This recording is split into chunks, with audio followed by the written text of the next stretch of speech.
नमस्कार and welcome back. क्या ममता बानो जाने वाली है या उसकी कब्र खुदने वाली है? कई लोगों ने बोलना शुरू कर दिया कि ममता बानो ने अपने सारे गुंडों के साथ टिकट बुक करवा ली है, वो ट्रेन भरकर वो जाने वाली है बांग्लादेश में, वहीं पर उसको चैन की नींद आने वाली है। लेकिन जो हो रहा है, हम देख रहे हैं कि शायद, मैं शायद वर्ड यूज कर रहा हूं क्योंकि फेज 2 के इलेक्शंस आज होने वाले हैं। मेरी नजर पूरी है कि फेज 2 में क्या होगा। मैं टर्न अराउंड की तरफ देख रहा हूं कि वहां पे काले बोरे वालियां लेडीज कितनी हैं, वहां पर बंदर वाली टोपी और बकरी वाली दाढ़ी वाले कितने लोग हैं, और वहां पर इंसान कितने जा रहे हैं बीजेपी के लिए वोट करने के लिए। हर चीज के ऊपर नजर है। लेकिन जो मीडिया है वो बोल रहा है कि एक अंपायर है, ममता बानो ने एक अंपायर मुगलों का खड़ा किया था, वो रियल टाइम में वो क्रम्बल हो रहा है। अब ये क्यों बोल रहा हूं? अगर आप क्लोजली देखेंगे वेस्ट बंगाल के अंदर, तो ममता बानो की जो हरकतें हैं वो ऐसी हैं जैसे कि एक हारी हुई लेडी वो बोल रही हो। जो साइलेंस का पीरियड है वो खत्म हो गया, लेकिन जो पॉलिटिकल अर्थक्वेक है उसने ऑलरेडी जो चार्ट्स हैं उसके अंदर पूरा रजिस्टर कर दिया कि अर्थक्वेक आ रहा है। ममता बानो टेस्ट कर रही है डिफीट को, ऐसा लगता है।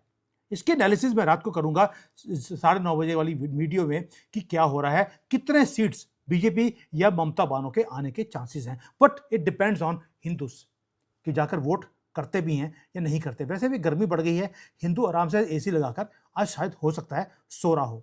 लेकिन जो पैनिक है वो अब हिडन नहीं रहा क्लोज डोर्स के पीछे, वो स्पिल आउट कर रहा है सड़कों के ऊपर।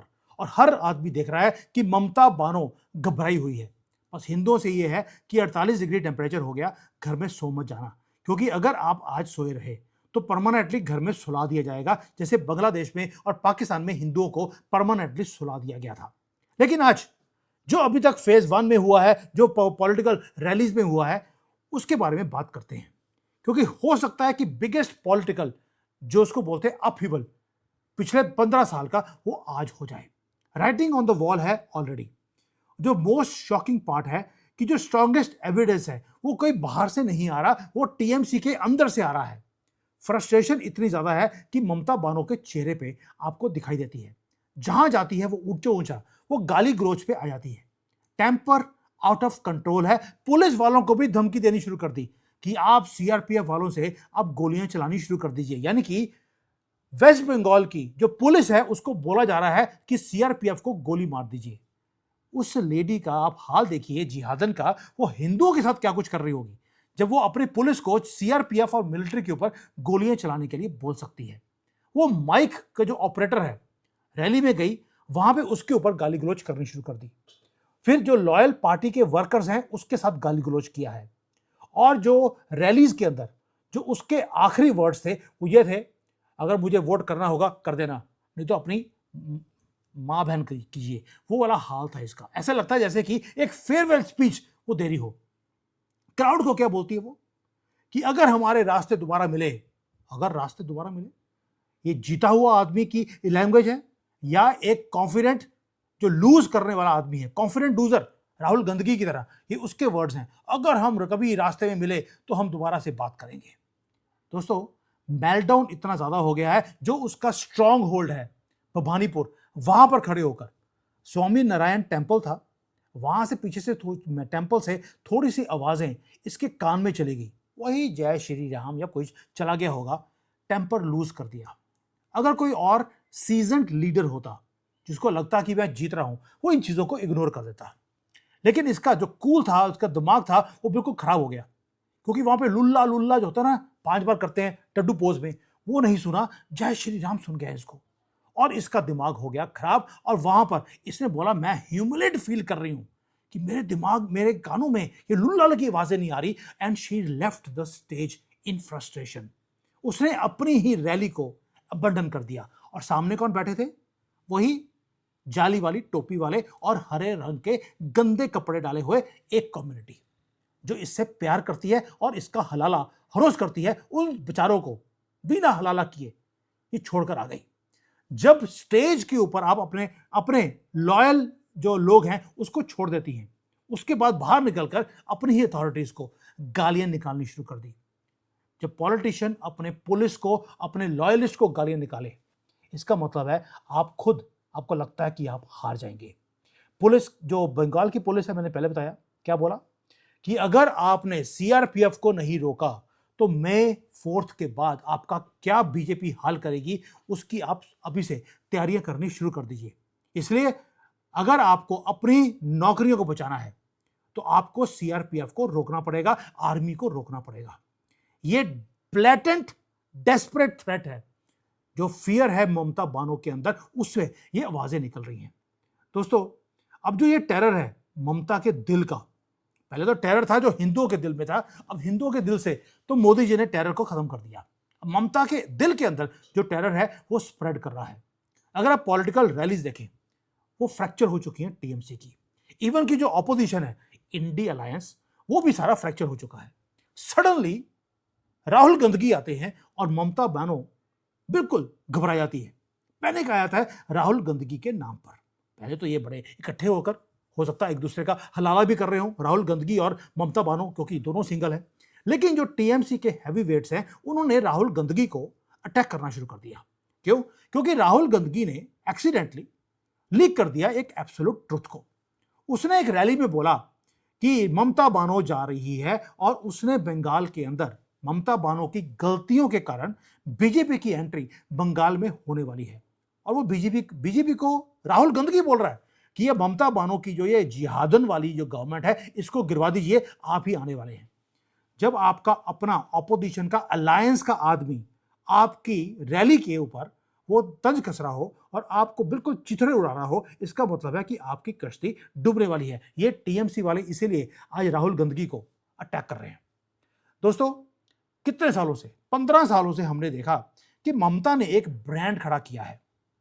ब्रांड जहां पर हिंदुओं को अटैक किया जाता है, मुसलमानों को पूरा एक फ्री पास है। साथ में ये जो मुसलमान जो बांग्लादेश से आए हैं, उनको आउटसाइडर नहीं बोलती है, लेकिन अगर दिल्ली से कोई आता है उसको ये बोलती है आउटसाइडर्स। ये आउटसाइडर्स आकर बंगाल को टेक ओवर करने की कोशिश कर रहे हैं, हम इनको अलाउ नहीं करेंगे। लेकिन जो आउटसाइडर का नैरेटिव था, उसको ममता बानो ने खुद ही छोड़ दिया। तेजस्वी यादव को बोला है, तुम आकर मेरे लिए कैंपेनिंग करो, ताकि जो मुसलमान वोट है वो सारी मेरे पास आ जाए। अरविंद केजरीवाल को बुलाया गया है कैंपेनिंग करने के लिए। केजरीवाल जो खुद ड्राउन कर रहा है अपने ही लीगल स्कैंडल्स के अंदर, और अब तो सत्याग्रह शुरू कर दिया, मतलब कि दुनिया का सबसे बड़ा धुरत, और वो सत्याग्रह कर रहा है महात्मा गांधी के नाम पर। वो आ रहा है जो खुद अपने पार्टी को बचा नहीं पा रहा, वो ममता बानो को बचाने के लिए आजकल बंगाल में बैठा है। वो प्लीड कर रही है ममता बानो इसी आउटसाइडर से कि आप आकर मुझे बचाइए। ये आउटसाइडर्स जिनको ये बोलती थी कि अब बंगाल में आपको आने नहीं दूंगी, इसका मतलब है कि आपका जो कनेक्शन है पूरे ग्राउंड रियलिटी के साथ, वो टूट चुका है। आपको मालूम है कि आप अकेले आप जीत नहीं सकते, आपको बाहर के लोगों की जरूरत पड़ेगी। बांग्लादेशियों के नाम जैसे ही एसआईआर में काटे गए, मैं हमेशा बोलता हूं मजा आता है। जिनका कुछ बचपन में कटा हुआ था, एसआईआर में उन्हीं का कटा है। जिनका कुछ भी कटा नहीं था, उनके नाम नहीं कटे हैं, बस कटे हुए वालों का कुछ कटा है। अब ये जो एसआईआर में नाम कटे 90 लाख लोगों का, इससे लगता है कि ममता बानो को लगता है कि भाई कहीं मैं हार ना जाऊं, और वो हारना चाहती नहीं है। दूसरी चीज और है, 15 साल में जो इसने गंद डाला है, वही गंद में ये अब डूबने वाली है। ये ममता बानो को दिखता है। रोड शोज के अंदर गई, अपने ही नेबरहुड के अंदर, उसके पीछे कोई चला ही नहीं। जो वर्चुअली जो मैंने वीडियोस देखी हैं, वो शॉक वेव्स भेज रहा है टीएमसी को। स्ट्रीट्स खाली हैं। मोहम्मद नाम के जो जाहिल गवार सुअर थे, वो दिखते ही नहीं है। वो या तो छुप के बैठे हैं, वो आज आएंगे वोटिंग करने के लिए, या वो बांग्लादेश भाग चुके हैं। ये लोगों ने बताया है। मेरी लैंग्वेज ऐसी गंदी नहीं होती इन गंदे लोगों के लिए। अब जो स्पीचेस की जो जाती है ये स्पीच करने के लिए, वहां पर कुर्सियां भी खाली होती हैं। इसका मतलब है कि अगर आप प्रधानमंत्री का अगर रैलीज देखेंगे, रोड शो देखेंगे, वहां पर आपको ऐसे लगता है जैसे कि पूरा पूरा बंगाल उनको देखने के लिए आ गया। एक कॉन्ट्रास्ट है जमीन के ऊपर जो आपको दिखाई देता है। टीएमसी इसलिए बिल्कुल पैनिक में है। उन्होंने भी पीआर के जो है ना, ये पीआर स्टंट्स करने शुरू कर दिए। आपको याद होगा कि पीएम मोदी जब गए थे झालमुड़ी खाने के लिए, पूरा इंटरनेट भर गया, और जो झालमुड़ी की सेल्स हैं वो मिलियंस एंड मिलियंस ऑफ लोगों ने पूछना शुरू कर दिया, ये यार झालमुड़ी होती कैसे है, ये होती क्या है। ममता भी पैनिक कर गई, और उसने भी एक चीप ड्रामा करना शुरू कर दिया। 7 दिन के बाद झालमुड़ी के उसके बाद ये पहुंच गई एक लोकल वेजिटेबल मार्केट के अंदर फोटो ऑप करने के लिए।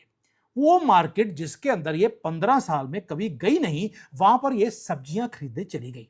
एक काउंटर ड्रामा जो मोदी जी ने किया, एक जो भी किया वो ड्रामा बोलिए या स्टंट बोलिए, तो ममता बानो ने भी उसको काउंटर करने के लिए चली गई। लोगों ने हंसी उड़ाई है ममता बानो की कि वो सब्जियां खरीद रही है। इसी को बोलते हैं कि जब आप हार रहे होते हैं तो आपको ये स्टंट्स करने पड़ते हैं, कॉपी कैट मोमेंट्स। वैसे भी मोहम्मदों के दिमाग तो होते नहीं हैं, वो दूसरों को देख के कॉपी ही करते हैं ताकि दूसरों को बेवकूफ बनाया जाए। और तकिया करने की कोशिश करी ममता बानो ने और लोगों ने मजाक उड़ाया। अब जो आइडियोलॉजिकल पैनिक है वो एंटर कर गया टीएमसी के अंदर। जो टीएमसी के अपने मेंबर्स ऑफ पार्लियामेंट हैं, सयोनी घोष है, अब उसने, वो पहले बोलती थी भाई जो काबा है वो तो मेरे दिल में वास करता है। अब काबा का हो गया ढाबा, वो ढाबा बास कर गया, काबा को उठा के फेंक दिया और वो कैमरे के ऊपर आकर आजकल हनुमान चालीसा वो चैंट कर रही है लोगों के सामने। जब उसने फर्स्ट फेज में देखा कि 92% वोटिंग हुई है, ट्यून ही चेंज हो गई है, काबा का हो गया ढाबा और हनुमान चालीसा पढ़ना शुरू कर दिया इन्होंने। कलमा पढ़ने वाले आजकल हनुमान चालीसा वो पढ़ रहे हैं। ये टीएमसी के लीडर हैं, कोई बीजेपी के लीडर्स की बात मैं नहीं कर रहा हूं। इसका मतलब है पैनिक ऑलरेडी सेट इन हो रहा है कि अगर आज हमने हनुमान चालीसा नहीं पढ़ा और बीजेपी कहीं आ गई तो इन्हें उसी काबा के ढाबा में इनको कैद कर दिया जाएगा। शेयर पॉलिटिकल टेरर टीएमसी के अंदर आपको दिखाई देता है। वो अपनी पूरी स्क्रिप्ट को एक गंदे हरे रंग वालों को जो खुश करने में लगे हैं उसको अबंडन कर रहे हैं। इनके अपने candidates publicly they are declaring that they have lost.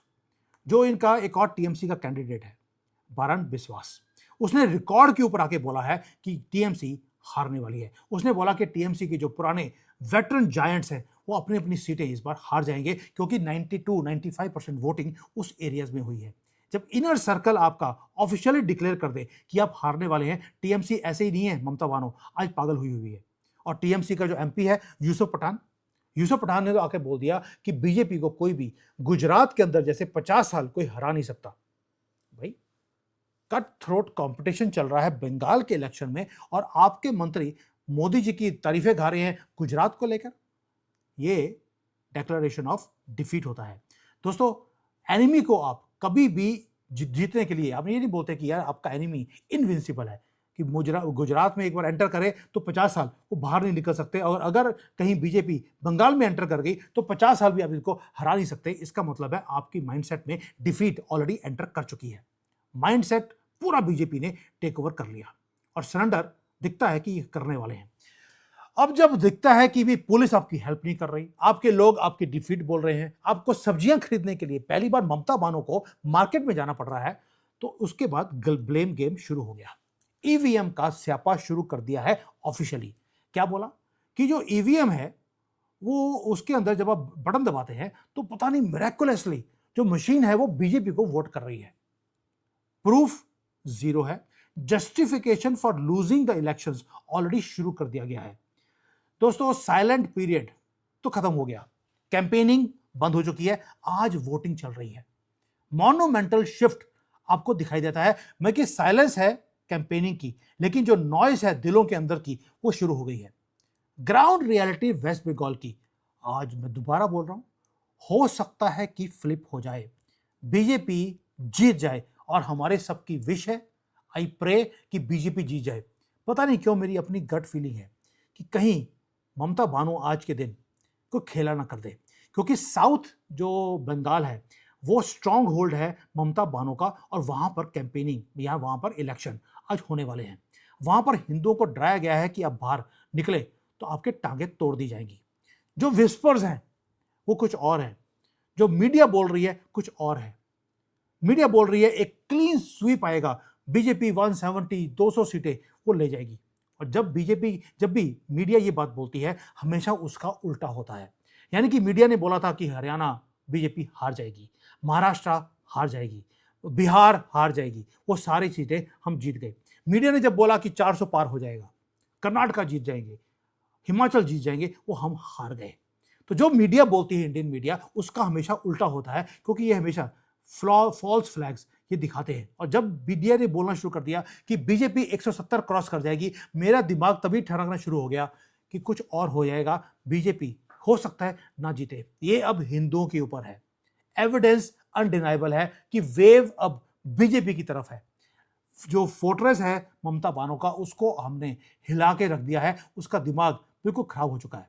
दिमाग तो वैसे ममता बानो का कैसे हो सकता है जिसका हर रोज हलाला हो रहा हो, बट फिर भी उसका दिमाग खराब हो गया। उसके मंत्री ऑलरेडी बोल रहे हैं कि हम हारने वाले हैं। अब हिंदुओं के ऊपर है कि क्या इस मोमेंटम को वो कैरी फॉरवर्ड करेंगे और फेज 2 में वोटिंग करेंगे। आज शाम को इसकी एनालिसिस मैं करूंगा आपके साथ। Thank you. जय हिंद।